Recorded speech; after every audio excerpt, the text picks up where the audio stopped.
တောအုပ်ကလေးတွေကတငယ်ချင်းအစ်စ်တခါကစိမ့်လန်းဆိုပြေတဲ့တောအုပ်ကြီးတစ်ခုထဲမှာဖိုးခန့်ဆိုတဲ့ယုံကလေးတစ်ကောင်နေထိုင်ပါတယ်။ဒီနေ့မှာတော့ဖိုးခန့်ကတောင်ကုန်းပေါ်ကတစ်ပင်ကြီးတစ်ပင်အောက်မှာအေးအေးဆေးဆေးမျက်လုံးမိတ်ထိုင်နေတဲ့လိတ်ကလေးတစ်ကောင်ကိုတွေ့သွားတယ်။ ဟဲလိုငါနာမည်ဖိုးခန့်ပါမင်းနာမည်ဘယ်လိုခေါ်လဲ ငါနာမည်ကဖိုးလိတ်ပါ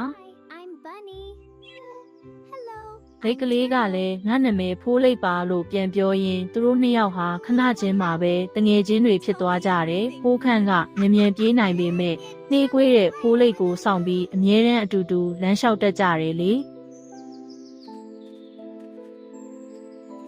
တနေ့မှာဖိုးခန့်6ထဲပြုတ်ကြတဲ့အခါဖိုးလိတ်ကကျိုးနဲ့အစွမ်းကုန်ဆွဲတင်ပြီးကူညီခဲ့ပါတယ်အဲ့ဒီအချိန်ကစပြီးသူတို့ဟာတယောက်ကိုတယောက်ကူညီရင်းတောအုပ်ထဲမှာပျော်ပျော်ရွှင်ရွှင်နေထိုင်သွားကြပါတော့တယ်ဒီပုံမြင်လေးကတော့တငယ်ချင်းကောင်းဆိုတာတယောက်ကိုတယောက်ဖေးမကူညီရတယ်ဆိုတာကိုသင်ပေးတာပဲဖြစ်ပါတယ်ဗျာ